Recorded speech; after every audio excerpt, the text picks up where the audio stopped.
So, today I'm going to talk to you about gamification best practices.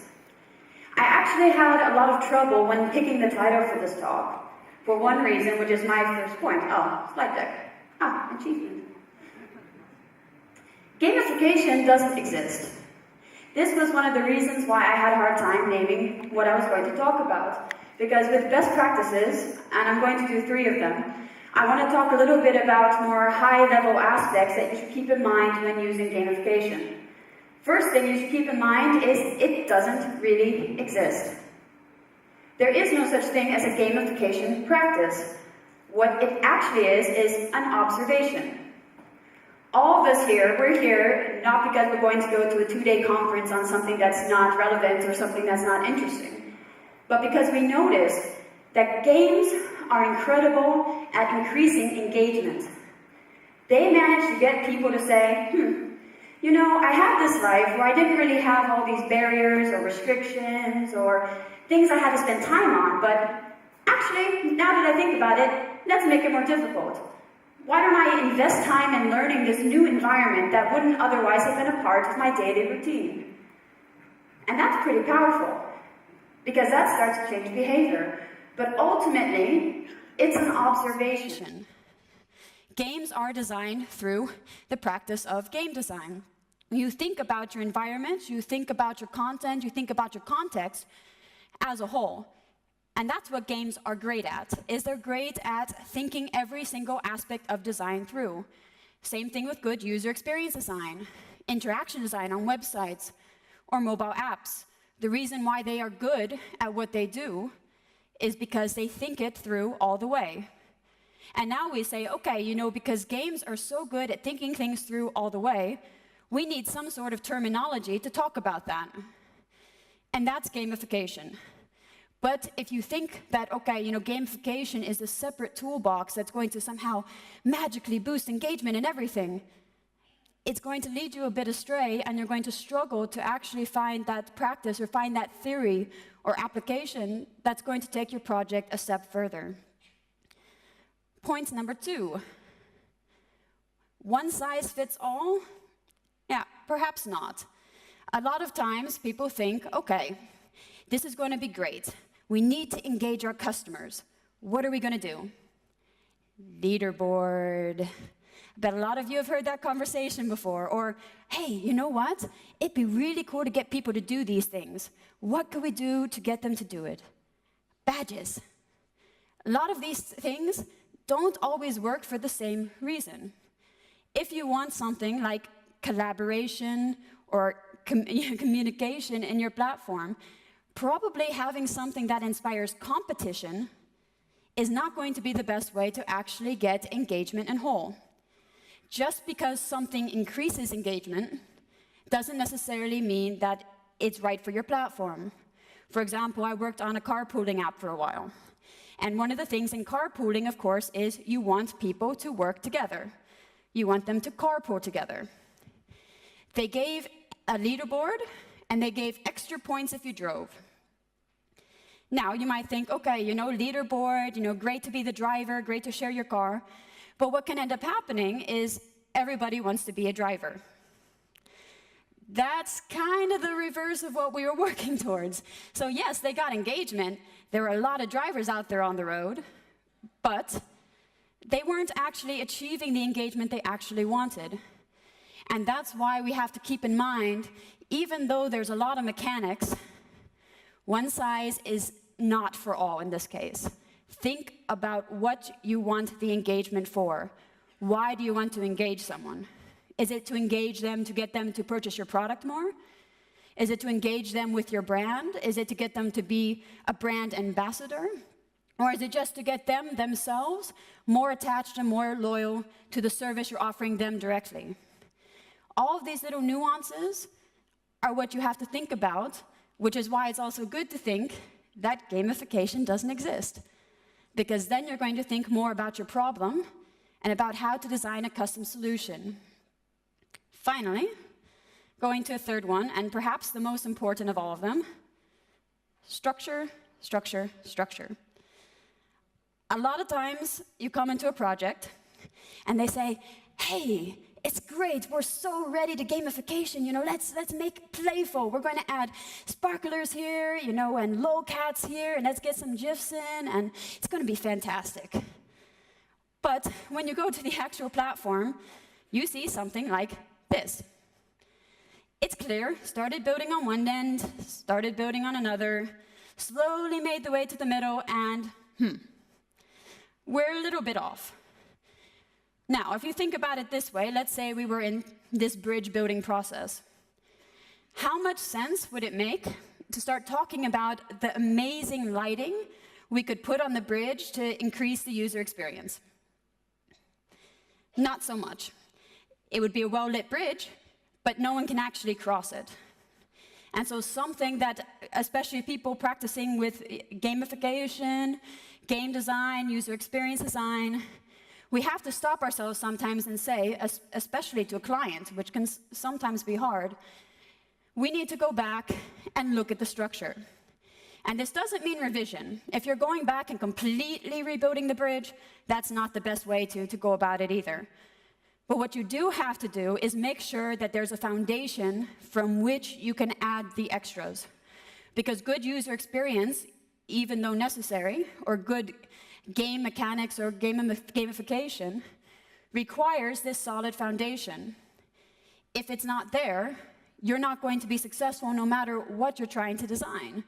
Because ultimately, there's a core flaw in the product or the user experience that no amount of, you could add a gigantic water slide to this bridge, but I'm still sure most of you probably wouldn't use it.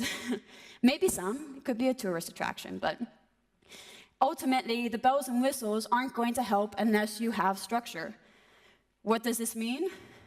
Well, I say that gamification experts, again, it's still a useful term, game designers, UX, when we start approaching projects, we also have to take a step back and explain to people that, hey, I know you brought me in to make this sound like a great game, to add leaderboards, experience points, to tell everybody, have all this fun play, and we'll get there. But first, let's take a step back and say, okay, where's your structure at? Do you have user flows?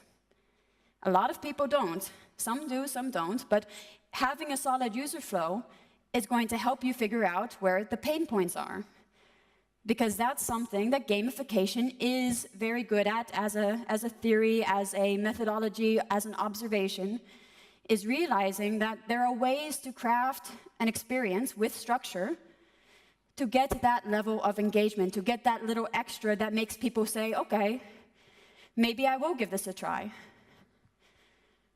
So with thinking about structure, that also leads us back a little bit more to games and games' roles in gamification. Keep in mind that what a game is well, there are many, many definitions, and there could probably be many talks about all those different definitions, but it's really about an artificial structure with rules and goals. And most of the time, these things are artificial because everybody in this space is agreeing to behave by the rules. In a way, by coming into the theater and listening to me, and nobody's standing up or turning lights on or having conversations, we've all sort of universally agreed to this playing ground.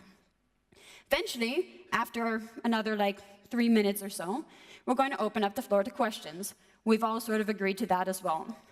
But that's really what structural design is, and that's also what we're talking about with gamification. And that's why structure is something so important, even though it gets left behind to its sort of fancier gameplay cousins over there.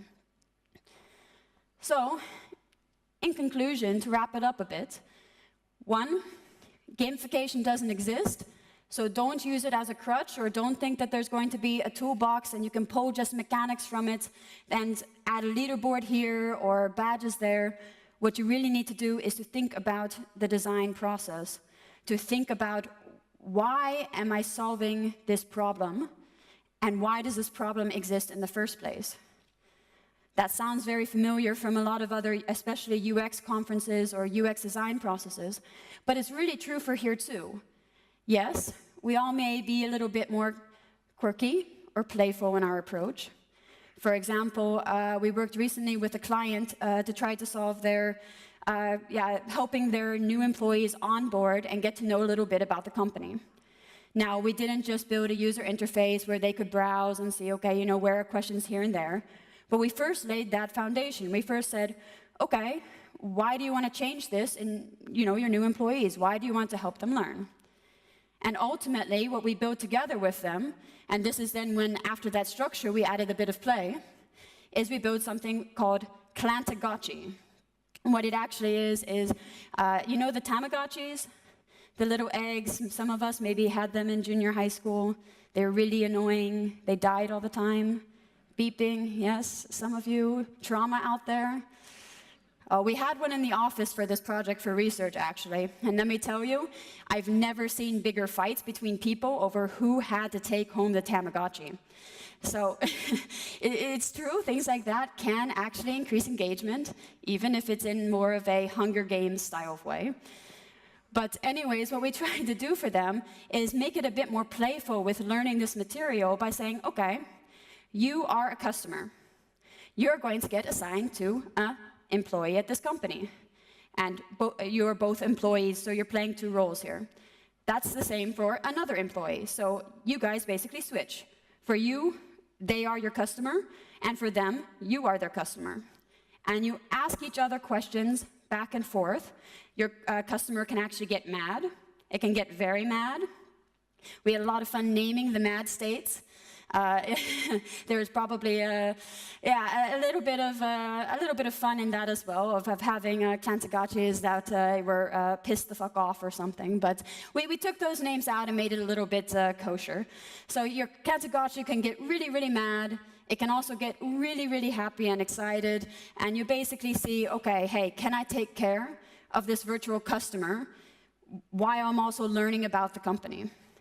And the reason that that project was able to grow the way that it did and get to that level of play was because we had such a sturdy structure at the beginning. Most of what we did at the start was reading questions, interviewing the company, talking about clients, reviewing pretty much all of their sales material, and making user flows on, okay, what type of material do people need to learn? And because that structure was there, which really doesn't sound anything like gamification or game design, but it is, we were able to then say, okay, we have this base level of logic. We have this base constructs. We need the employee to be able to learn this. We want them to engage with this, to be able to talk about this, to get company loyalty.